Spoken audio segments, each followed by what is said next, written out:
Yeah, the Orthodox Church is, in America, it seems an oddity, or it's an unknown quantity, but it is the second largest Christian communion in the world. We insist on maintaining the deposit of the apostles, maintaining the church as it has been, keeping the style of worship, keeping the teachings of the faith in a way that doesn't change with the times and isn't subject to the fluctuations of different cultural ideas and different ideas of any given era in which we live.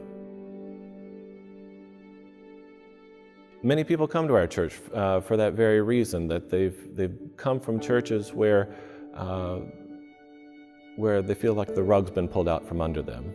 They grew up believing certain things about Christ, believing certain things about morality, how Christians should live and how Christians should worship.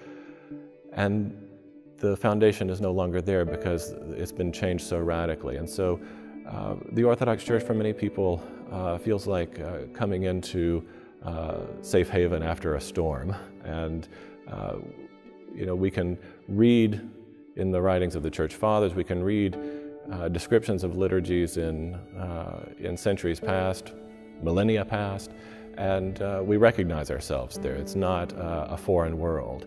And that's what brought me into the Orthodox Church, was feeling, not that I felt that the foundation had changed underneath me, but simply that I looked at what I knew of church, what my experience of church was.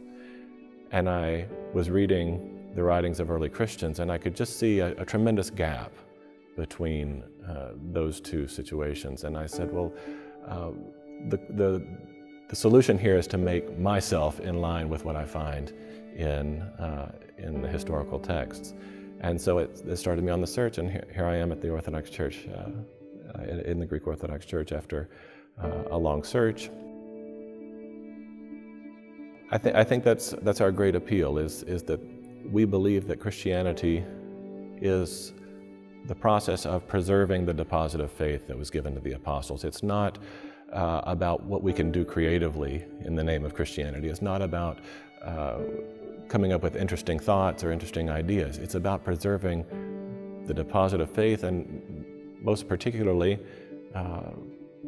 preaching the same gospel, that Christ died and Christ rose again, and that we are here to proclaim in every generation the truth of his resurrection, and to continue to perform the sacraments in the way that he handed down to the apostles.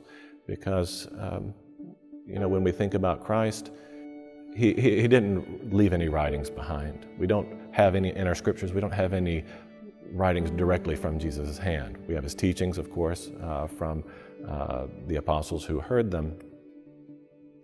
But the one thing that he did leave behind was his church, and he gave them the instructions to celebrate the Lord's Supper in his name, and that is the focus of our worship. We come together every Sunday on the day of the resurrection, the day when the myrrh-bearing women showed up at the tomb and they found it empty, and went and proclaimed to the apostles that Christ was risen. We meet every Sunday for that reason, and we come together for the sacrament that he left behind to us, which is the Eucharist, the partaking of his body and blood in the forms of bread and wine. In 2017, we celebrated 75 years as a parish, and we're looking forward now to the next 75 years, and how do we make it to the 100th anniversary, the 150th anniversary, and beyond.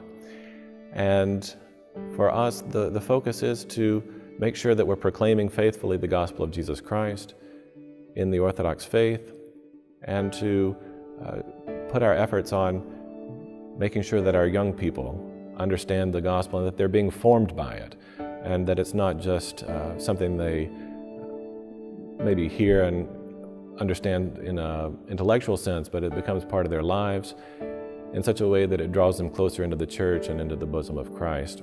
And that's why we put so much effort into our youth programs and into making sure that the children are constantly here in church, constantly being formed by the gospel and by our teachings.